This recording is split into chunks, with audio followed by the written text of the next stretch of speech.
जय श्री जगन्नाथ भाई माने सर्वप्रथम गुरुदेव गणपति और जगदम्बा को प्रणाम करी आज आम आम आस्ट्रो सेशन आरंभ करिया। आम ये आस्ट्रो सेशन क्रम आज टॉपिक रही शुक्र महाराज शुक्रदेव गुरुदेव शुक्र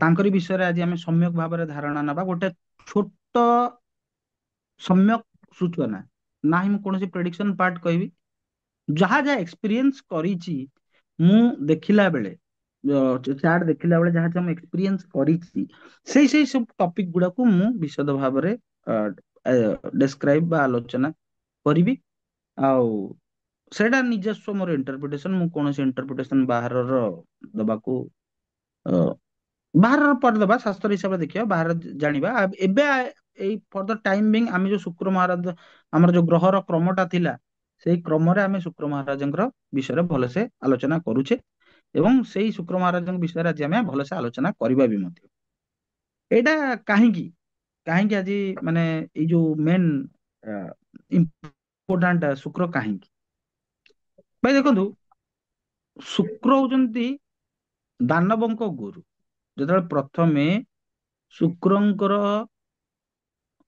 ଯୋଉ ଆସେ ମାନେ ଯୋଉ ଚେହେରା ଯଦି ଶୁକ୍ରଙ୍କ ବିଷୟରେ ପୁରାଣ ଶାସ୍ତ୍ରକୁ ଅନୁଧ୍ୟାନ କରାଯାଏ ତାହେଲେ ଆମେ ଭଲ ଭାବରେ ଜାଣିପାରିବା ସିଏ ହଉଛନ୍ତି ଦୈତ୍ୟ ବା ଦାନବଙ୍କର ଗୁରୁ ଏବଂ ସିଏ ନୈସର୍ଗିକ ବଳ ଯଦି ତମେ ପଢିଛ ମୁଁ ପଢିଛି ଅଲରେଡି ନୈସର୍ଗିକ ବଳରେ ସେ ଗୁରୁଦେବ ବୃହସ୍ପତିଙ୍କଠୁ ବି ବଳବାନ ଗ୍ରହର ନୈସର୍ଗିକ ବଳ ମାନେ ତାର ଯୋଉ ଓରିଜିନାଲ କ୍ୱାଲିଟି ଯଦି ଦି ଜଣଙ୍କ ଭିତରେ ହାତାହାତି ହବ କି ବାହୁ କଷାକଷି ହବ କି ହ୍ୟାଣ୍ଡ ଯୋଉ ହାତ ଏମିତି ଇଏ କରିକି ଯୁଦ୍ଧ କରନ୍ତି ତାହେଲେ ସେ ନୈସର୍ଗିକ ବଳରେ ଶୁକ୍ର ହଉଛନ୍ତି ବଳବାନ ଏବଂ ସିଏ ହିଷ୍ଟ୍ରି କହେ ପୁରାଣ ଶାସ୍ତ୍ର କହେ ସେ ହଉଛନ୍ତି ଗୋଟେ ଟ୍ରେମେଣ୍ଡସ୍ ଉପାସକ ଲର୍ଡ ମହାଦେବ ଏବଂ ତାଙ୍କ ଯୋଗୁ ହିଁ ଆମେ ମୃତ୍ୟୁଞ୍ଜୟ ମହାମୃତ୍ୟୁଞ୍ଜୟ ମନ୍ତ୍ରକୁ ପ୍ରାପ୍ତ କରିଛୁ ଏ ଜଗତ ପ୍ରାପ୍ତ କରିଛି ଏବଂ ସିଏ ହଉଛନ୍ତି ଭୃଗୁ ଋଷିଙ୍କର ସନ୍ତାନ ତେଣୁ ତାଙ୍କୁ ଭାର୍ଗବ ବି କୁହାଯାଏ ମେନଲି ସର୍ବପ୍ରଥମେ ଶୁକ୍ରକୁ ଦେଖିଲା ବେଳେ ଆପଣ ତିନିଟା ଜିନିଷ ତିନିଟା କାରକକୁ ଜାଣିବେ ଶୁକ୍ର କଣ ନା ଧନ ଧନର ପ୍ରତୀକ ସାଉଥ ଇଷ୍ଟ ଡିରେକ୍ସନର ମାଲିକ ସିଏ ଏବଂ ସିଏ ହଉଛନ୍ତି ଧନର ପ୍ରତୀକ ଏବଂ କେବଳ ଧନର ପ୍ରତୀକ ନୁହନ୍ତି ସିଏ ହଉଛନ୍ତି ରିଲେସନସିପ ର ପ୍ରତୀକ ଯୋଉ ରିଲେସନସିପ ରେ ମାନେ ଯୋଉ ସମ୍ପର୍କ ବନେ ତାର ବି ପ୍ରତୀକ ଏବଂ ମୁଖ୍ୟତଃ ମନେ ରଖ ବୀଜର ପ୍ରତୀକ ବୀଜର ପ୍ରତୀକ ବୀଜ ମାନେ ବୀର୍ଯ୍ୟ which means ଉତ୍ପତ୍ତି ତ ଆମେ ସୂର୍ଯ୍ୟଙ୍କ ଯୋଗୁଁ ହେଲା ଉତ୍ପତ୍ତିର କାରଣ ସୂର୍ଯ୍ୟ ହେଇଗଲେ କିନ୍ତୁ ଯୋଉ ପ୍ରୋସେସ କୁ ଫଲୋ କଲା ପରେ ଗୋଟେ ନୂତନ ଜିନିଷ କ୍ରିଏଟ ହୁଏ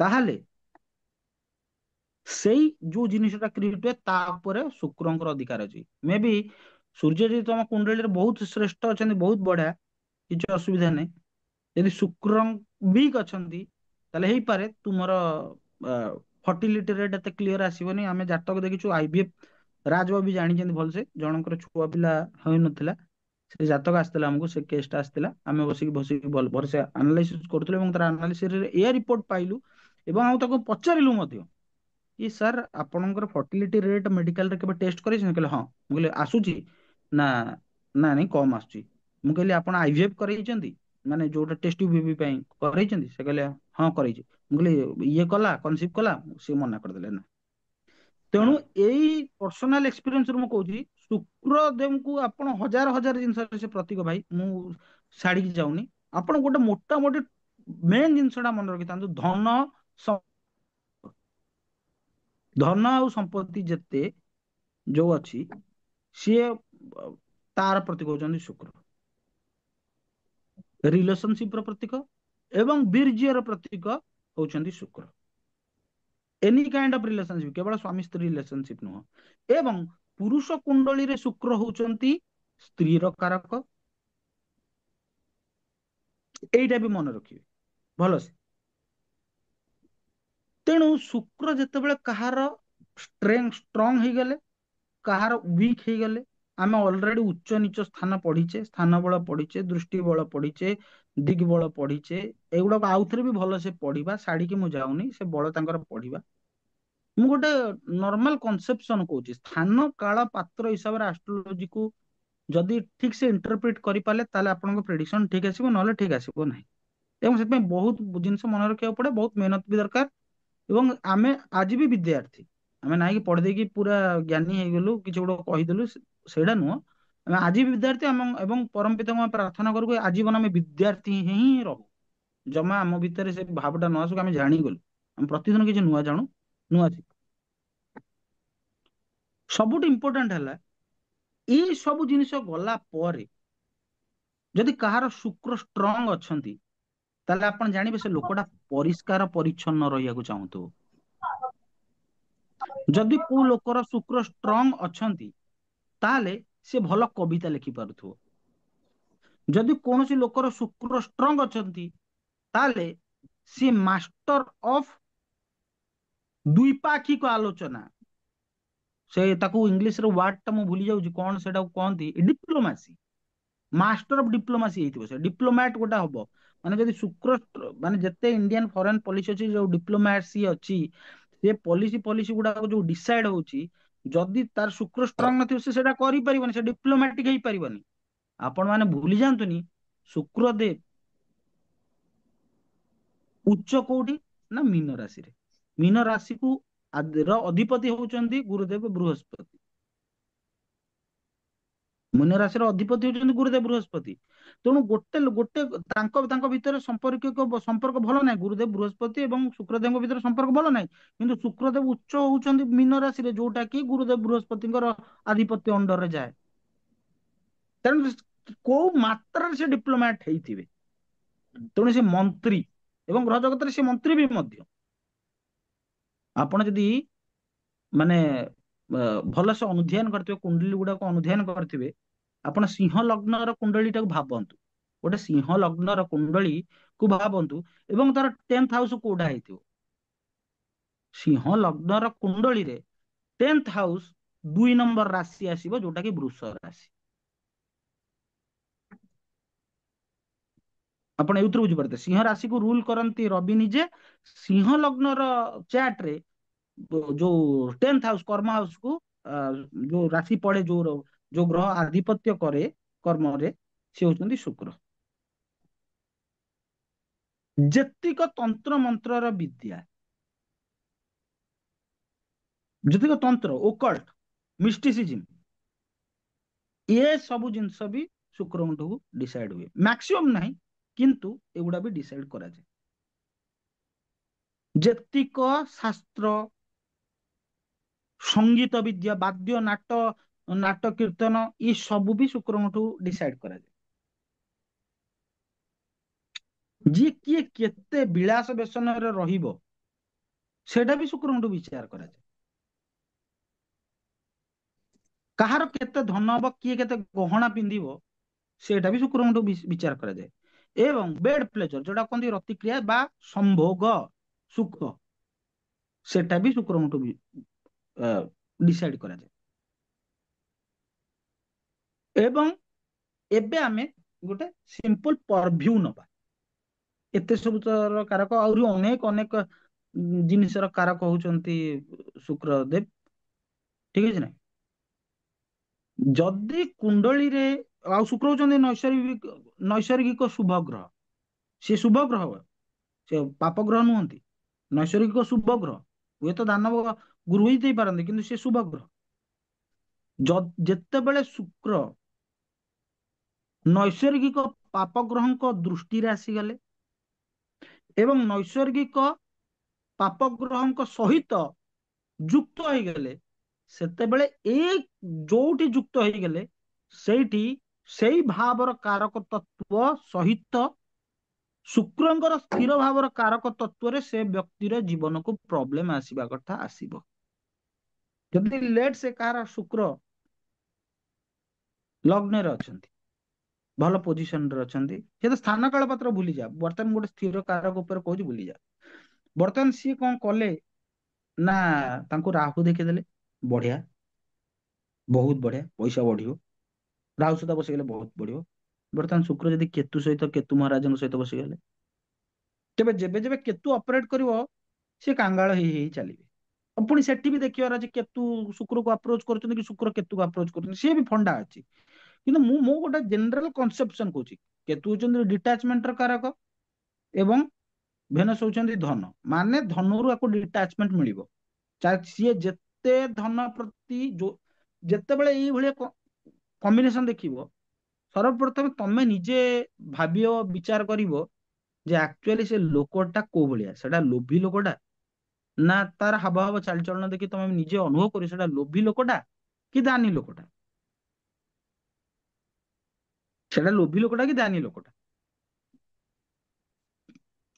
ପ୍ରତ୍ୟେକ ଗ୍ରହ ଯେତେବେଳେ କୌଣସି କୌଣସି ଗୋଟେ ଗୋଟେ ସ୍ଥାନରେ ବସେ, କୋଉ କୋଉ ରାଶିରେ ବସେ, ତାର ନିଜସ୍ୱ ମହାତ୍ମ୍ୟ ରହିଛି।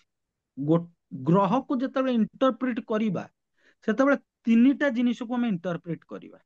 ମୁଁ ଏ ଜିନିଷଟା ଯୋଉଟା ସୂକ୍ଷ୍ମ ଭାବରେ କହୁଛି ସେଟା ସମସ୍ତେ ବୁଝିବାକୁ ଚେଷ୍ଟା କର। ଲେଟ୍ ସେ କିଏ ଗୋଟେ ଆଇଏଏସ୍ ଅଫିସର ଅଛି,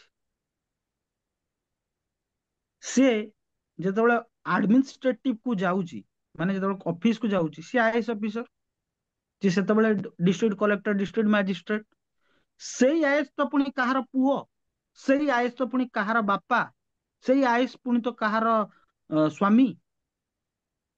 ଇଏ ଯେତେବେଳେ ସେଇ ଆଇପିଏସ୍ ଆଇଏଏସ୍ ଅଫିସର ବା କୌଣସି ଅଥରିଟିଆର ଅଫିସର ଯେତେବେଳେ ଘରକୁ ପଳେଇ ଆସୁଛି, ସେତେବେଳେ ତାର ରିଲେସନସିପ ଚେଞ୍ଜ ହେଇଯାଉଛି। ତେଣୁ ସ୍ଥାନ କାଳ ପାତ୍ର ହିସାବରେ ସିଏ ଆଇଏଏସ୍, ପୁଣି ଏମିତି ବି ଏପଟୁ ଦେଖିଲା ବେଳକୁ ସେ କାହାର ସ୍ୱାମୀ, କାହାର ପିତା, କାହାର ଇଏ।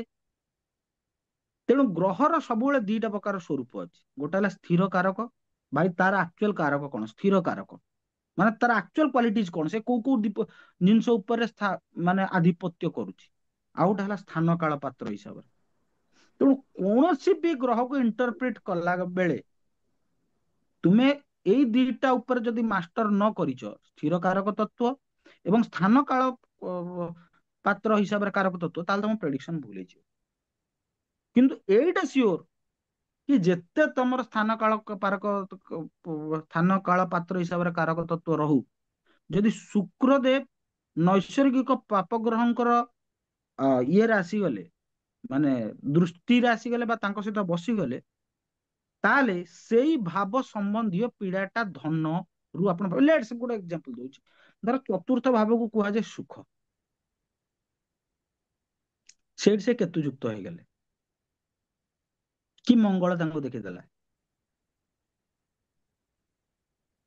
ତାହେଲେ କଣ ହବ ନା ଜମି ବାଡି ଘର ପରିବାରକୁ ନେଇକି, ଧନକୁ ନେଇକି ପ୍ରୋବ୍ଲେମ ହବ, ସବୁ ପ୍ରକାର ଅସୁବିଧା ତାର ସେଇଠୁ ଆସିବ। ସପ୍ତମ ଭାବରେ ଧର ପ୍ରୋବ୍ଲେମ ହେଲା, ତାହେଲେ ରିଲେସନସିପ ଆଉ ବିଜନେସକୁ ନେଇକି ପ୍ରୋବ୍ଲେମ ହବ। ଟେନ୍ଥ ଭାବରେ ଆସିଗଲା, ତାହେଲେ କର୍ମକୁ ନେଇକି ହବ। ଏଇଭଳି ଭାବରେ ଇଣ୍ଟରପ୍ରିଟ କରିବାକୁ ପଡେ। କିନ୍ତୁ ସେ ଇଣ୍ଟରପ୍ରିଟେସନ ସେତିକି ବେଳେ ଷ୍ଟ୍ରଙ୍ଗ ହବ ଯେତେବେଳେ ତୁମେ ଭଲ ଭାବରେ ନକ୍ଷତ୍ରକୁ ଜାଣିଥିବ। ଯଦି ତମେ ନକ୍ଷତ୍ରକୁ ଜାଣିନ କି କିଏ କୋଉ ନକ୍ଷତ୍ରରେ ବସିଛି, ସେ ତାର ସାଙ୍ଗ କି ସାଙ୍ଗ ନୁହଁ, ଏବଂ ଧର କେତୁ ଶୁକ୍ରର ନକ୍ଷତ୍ରରେ ବସିଛନ୍ତି, ଶୁକ୍ରର ଘରେ ବସିଛନ୍ତି ଶୁକ୍ର ସହିତ ଯୁତି କରିକି, ତମେ ଦେଖିଦେଲ, କହିଲା ତମ ପଇସା ବୁଡି ଯାଇଥିବ, କାଇଁ ବୁଡିବ? ଆଉ କେତୁକୁ କେହି ଦେଖୁନାହାନ୍ତି, ସେ ଘରକୁ ଆଉ କେହି ଦେଖୁନାହାନ୍ତି, କାଇଁ ବୁଡିବ ସେ ପଇସା? ଖାଲି ଯେ ଦେଖିକି କେତୁ ଦେଖିକି କହିଦେଲେ ଯେ ପଇସା ବୁଡିଯିବ, କିଛି ବୁଡିବନି, କାଇଁ ବୁଡିବ? ସେଥିପାଇଁ ବହୁତ ରିସର୍ଚ୍ଚ କରି ପଢିବାକୁ ପଡେ, ଆଉ ବହୁତ ମାଇନ୍ୟୁଟଲି ଦେଖିବାକୁ ପଡେ। ଗୋଟେ ଜାତକ ଏଇ ଯୋଉ ଦେଖି ଦଉଛୁ ନା ଆମେ, ଫଟଫାଟ କିଏ ଦେଖି ଦଉଛୁ, ଗୋଟେ ଜାତକ ମିନିମମ ଟୁ ମିନିମମ ଯେତେ ମିନିମମ 4 ଘଣ୍ଟା ନ ଦେଖିଲେ ତମେ ଗୋଟେ ମାନେ ଛାତିରେ ହାତ ବାଡେଇ କହିପାରିବନି କି ଏ ଘଟିଥିବ। ଆଉ ଯୋଉମାନେ କହୁଛନ୍ତି, ସେଇଥିପାଇଁ ସେମାନଙ୍କର ମ୍ୟାକ୍ସିମମ୍ ଜିନିଷ ମ୍ୟାଚ୍ କରୁନି, କାରଣ ସେମାନେ ଭଲସେ ଦେଖୁନାହାନ୍ତି, କହୁଛନ୍ତି ମୋର ଏକ୍ସପିରିଏନ୍ସ ହେଇଗଲା। ଆରେ ତମର ଯେତେ ଏକ୍ସପିରିଏନ୍ସ ହେଇଗଲେ, ତମର ଯେତେ ଏକ୍ସପିରିଏନ୍ସ ହେଇଗଲେ ବି ତମେ ଯଦି ମୋଟର କାର ଟିଏ ଧରିଛ, ଯଦି ତମେ ମୋଟର କାର ଟିଏ ଧରିଛ, ତମକୁ ଏଇଠୁ ପୁରୀ ଯିବାର ଅଛି, ତମେ ଯଦି ଭଲ ଡ୍ରାଇଭର ଟିଏ ହେଇଥିବ, ତାହେଲେ ତମେ ଘଣ୍ଟାକରେ ପହଞ୍ଚେଇବ। ତମେ କହିବ ମୁଁ ଅଧଘଣ୍ଟାରେ ପହଞ୍ଚିବ, ଆଇଦର ତମେ ଆକ୍ସିଡେଣ୍ଟ କରିବ, ନହେଲେ ତମେ ପୁରୀ ପହଞ୍ଚିବା ପୂର୍ବରୁ ଗାଡି ତୁମର କୋଉ ନଦୀ ଭିତରେ ଥିବ। ତେଣୁ ମୋର କହିବାର ତାତ୍ପର୍ଯ୍ୟ ଏଇଆ ଯେ ଗୋଟେ ଶୁକ୍ରଙ୍କ ଠୁ ହିଁ ଏଇ ସବୁ ଜିନିଷ, ଯୋଉ ଜିନିଷ ଗୁଡାକ ବିଚାର କରାଯାଏ, ସେ ଯଦି ଶୁକ୍ର ଇନଫ୍ଲିକ୍ଟେଡ ହେଇଗଲେ ବା ନିଚ ହେଇଗଲେ, ବା ସୂର୍ଯ୍ୟଙ୍କ ଦ୍ଵାରା ଅସ୍ତ ହେଇଗଲେ, ତାହେଲେ ସେଇ ବ୍ୟକ୍ତିକୁ ଜେନେରାଲି ଧନ ରିଲେଟେଡ ପ୍ରୋବ୍ଲେମ, ସ୍ତ୍ରୀ ରିଲେଟେଡ ପ୍ରୋବ୍ଲେମ, ମାନେ ଅ, ବହୁତ ପ୍ରକାର ରିଲେସନସିପ ଇସ୍ୟୁଜ ତାକୁ ଆସେ। ତେଣୁ ଶୁକ୍ରଙ୍କୁ ଠିକ କରିବା ପାଇଁ ହେଲେ ସଦାସର୍ବଦା ପୋଷାକର ପରିଚ୍ଛନ୍ନତାକୁ ଆପଣ ମେଣ୍ଟେନ କରିବେ। କେବଳ ପୋଷାକର ପରିଚ୍ଛନ୍ନତା ମେଣ୍ଟେନ କରିବାଟା କେବଳ ହେଲା ବାହିକ। ମନର ପରିଚ୍ଛନ୍ନତାରେ ଆପଣଙ୍କର ସର୍ବ କଷ୍ଟର ନିବାରିତ ହୁଏ ମନର ପରିଚ୍ଛନ୍ନତାରେ। ତେଣୁ ମନକୁ ବି ପରିଚ୍ଛନ୍ନ ରଖିବାକୁ ପଡିବ। ତେଣୁ ଆଜିର ସେସନରେ ଆମେ ଜାଣିଲେ ଶୁକ୍ରଙ୍କ ବିଷୟରେ। ଆଉ ଯଦି ଶୁକ୍ର କାହାର ବହୁତ ଭଲ ଥାନ୍ତି, ସେ ମଲ୍ଟିପଲ ରିଲେସନସିପ ବନେଇବ, ବାହା ହେଲା ପରେ ବି ରିଲେସନସିପ ବନେଇବ। ଆଉ ମୁଁ ଆପଣଙ୍କୁ ଆଉ ଗୋଟେ ମାନେ ସବୁଠୁ ଶ୍ରେଷ୍ଠ ପୋଜିସନ ଶୁକ୍ରଙ୍କର ମୁଁ କହୁଛି। ଦ୍ୱାଦଶରେ ଶୁକ୍ରଙ୍କୁ ଶ୍ରେଷ୍ଠ ବୋଲି ମନାଯାଏ। ଆମେ ଛୁଆବେଳେ ଗୋଟେ ଶ୍ଲୋକ ପଢିଥିଲୁ, ବିଦ୍ୟା ଦଦାତି ବିନୟ ବିନୟ ଜାତି ପାତ୍ର ତ୍ୱମ୍ ପାତ୍ର ତ୍ୱା ଧନମାପ୍ନୋତି ଧନାଧର୍ମ ତତ ସୁଖମ୍। ଏ ଧନର ପ୍ରତୀକ ହଉଛନ୍ତି ଶୁକ୍ର। ତେଣୁ ତମକୁ ଧର୍ମ କରିବାକୁ ହେଲେ ଧନାତ ଧର୍ମ ତତ ସୁଖମ। ବିଦ୍ୟା ବିନୟ ଦିଏ, ବିନୟରୁ ଯୋଗ୍ୟତା ହାସଲ ହୁଏ, ଯୋଗ୍ୟତାରୁ ପାତ୍ରତା ମାନେ ଧନ ଧନା ଧର୍ମ, ମାନେ ଯୋଗ୍ୟତାରୁ ଧନ ହାସଲ ହୁଏ, ଧନରୁ ଧର୍ମ ହୁଏ। ଧନ ବିନା ଧର୍ମ ହୁଏନି। ତେଣୁ ଧନଟା କେବେ ବି ଗୋଟେ ମ୍ୟାଟେରିଆଲ ଜିନିଷ ନୁହଁ। ଯଦି ସେଇଟା ତମେ ନିଜ ପାଇଁ ୟୁଜ କରିଛ ସେଇଟା ମ୍ୟାଟେରିଆଲ ଜିନିଷ। କିନ୍ତୁ ଯଦି ସେଇଟା ତମ ପାଖରେ ପଇସା ନାହିଁ, ତମେ କଣ ଧର୍ମ କରିବ? କଣ ଧର୍ମ କରିବ? କିଛି ଧର୍ମ କରିପାରିବନି।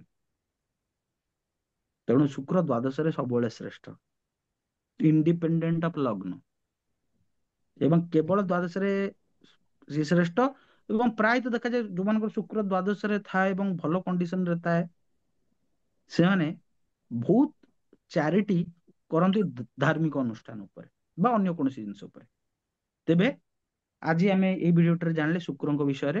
ଆଜିର ସେସନ ପାଇଁ ଏତିକି। ଆମେ ଡିଟେଲ ପଢିବା, ବଟ୍ ଏଇଟା ଗ୍ରହ ଅନୁକ୍ରମରେ ଶୁକ୍ରଙ୍କ ବିଷୟରେ ଆଜିର ଆଲୋଚନା ଥିଲା।